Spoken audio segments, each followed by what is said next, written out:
प्रयास करा है। मैं आज इस पर बड़ा फुल स्टॉप लगाना चाहता हूं। नीतीश कुमार ही बिहार के अगले मुख्यमंत्री होंगे। अगर भारतीय जनता पार्टी की सीट ज़्यादा आएंगी तब भी? देखिए, अगर मगर का सवाल ही नहीं है। एनडीए को 2/3 बहुमत मिलने जा रहा है और नीतीश कुमार जी मुख्यमंत्री बनेंगे।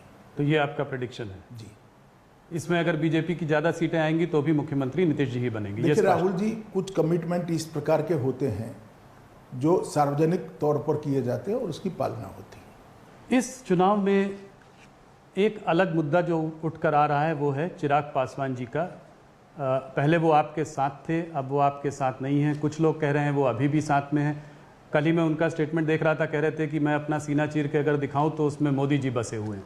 तो अगर ऐसा है तो फिर वो आपके साथ क्यों नहीं है? 143 सीटों पर चुनाव लड़ रहे हैं।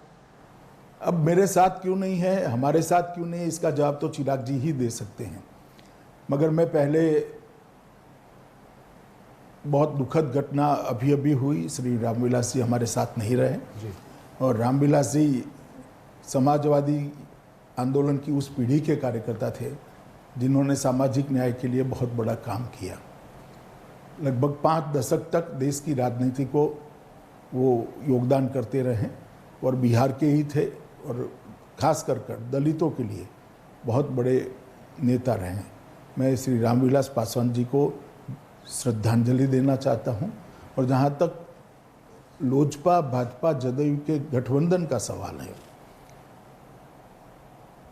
भाजपा की ओर से, जदयू की ओर से लोजपा को उचित जो बनती थी वो सीटों को कई बार ऑफर किया गया, कई बार नेगोशिएशन भी किया गया।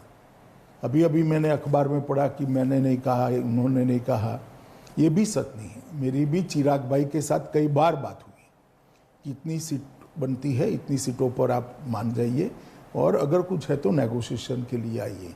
कितनी सीट दी थी आपने? मैं नंबर सार्वजनिक करना नहीं चाहता हूं क्योंकि सार्वजनिक जीवन में ये ठीक नहीं होगा। मगर जो एक नया साथी जनता दल आया था, गत विधानसभा चुनाव में जनता दल नहीं था जी। तो जनता दल हमारे साथ जुड़ता है तो भाजपा और लोजपा दोनों की सीटें कुछ तो कम होगी, हमारी भी हुई है जी, ये लाजमी था। तो सबने अपनी अपनी सीटें कम करनी थी, ये एक समझौता था, मगर वो नहीं हो पाया और नहीं हो पाया तो बड़े दुख के साथ हमने अलग होना पड़ा। और उन्होंने एक तरफा कुछ बयान भी दिए, वो बयानों का भी रिएक्शन भारतीय जनता पार्टी और जदयू के कार्यकर्ताओं में भी आया। तो गठबंधन के लिए बड़ी दिक्कत थी और फिर भी हमने नहीं तोड़ा। अंततोगत्वा तोड़ने की घोषणा उनकी ओर से ही हुई। और आने वाले समय में क्या वापस आने की संभावना है? चुनाव के बाद देखेंगे। अभी तो हम आमने सामने लड़ रहे, डटकर लड़ रहे हैं। भारतीय जनता पार्टी का हर कार्यकर्ता जिस सीट पर हम वीआईपी, जदयू और भाजपा, ये 4 पार्टियां लड़ रही हैं, ये चारों को जिताने के लिए एडी चोटी का प्रयास करेगा और पूरा दमखम से चुनाव हम लड़ेंगे।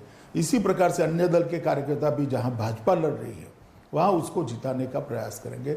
और सामाजिक समीकरण हमारा बहुत अच्छा बन गया है, एक डिसिप्लिन वे में एनडीए आगे बढ़ रहा है।